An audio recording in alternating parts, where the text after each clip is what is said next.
Hello दोस्तों, नमस्कार, प्रणाम। कैसे हैं आप सभी लोग? उम्मीद करती हूँ आप लोग अच्छे होंगे, स्वस्थ और मस्त होंगे। मैं पूनम अवधि सिंगर अपने यूट्यूब चैनल पर आप सभी का तहे दिल से स्वागत, वंदन, अभिनंदन करती हूँ। और अब मैं आज आप सभी के बीच में एक कलशा गोठाई विवाह गीत लेकर आई हूँ। तो बहुत ही प्यारा सा गीत है। इस गीत को पूरा सुनिएगा, जैसा भी लगेगा कमेंट बॉक्स में ज़रूर बताइएगा आप लोग।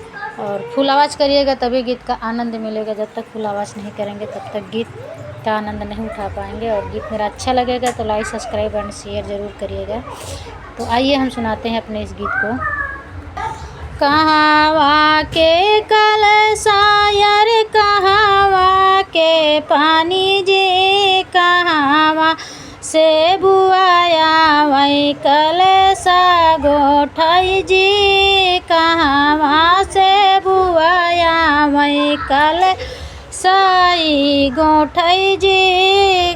कहवा के कलशा यार, कहवा के पानी जी, अरे कहवा से बुआया वही कलशा गोठाई जी, कहवा से बुआया वही कलशा गोठाई जी।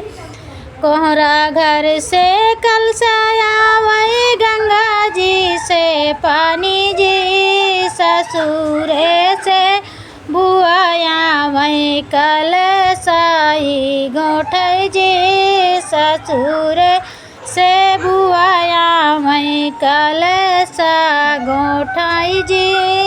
दुआरे से उठई बाबा मड़ाए में ठाड़ जी, काऊ लेबू मोरी बेटी कलशा गोठाई जी, काऊ लेबू मोरी बेटी कलशा गोठाई जी।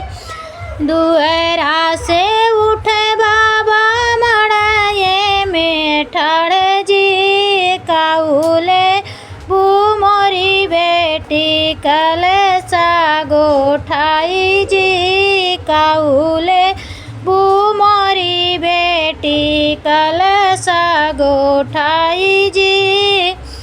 इतनी वचन सुनी बुआ मुँह से कानी जी, कुछ न हिले भाई बाबा कलशा गोठाई जी, कुछ नहीं ले भाई बाबा कलशा गोठाई जी। इतनी वचन सुनी बुआ मुँह से कानी जी, कुछ नहीं ले भाई बाबा कलशा गोठाई जी, कुछ नहीं ले भाई बाबा कलशा गोठाई जी। बनल रहे हरदम भैया भतीजा जी, भरल रहे हरदम मौड़ुआ हमार जी, भरल रहे हरदम मड़वा हमार जी। बनल रहे हरदम भैया भतीजा जी, भरल रहे में मड़वा हमार जी, भरल रहे हरद में मड़वा हमार जी।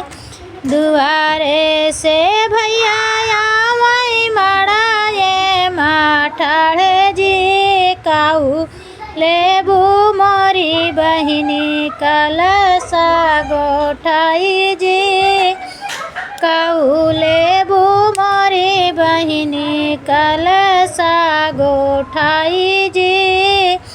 इतनी वचन सुनी बुआ मुँह से कानी जी, कुछ नहीं ले भाई भैया कलशा गोठाई जी, कुछ नहीं ले भाई भैया कलशा गोठाई जी। बनल रही हरदम भैया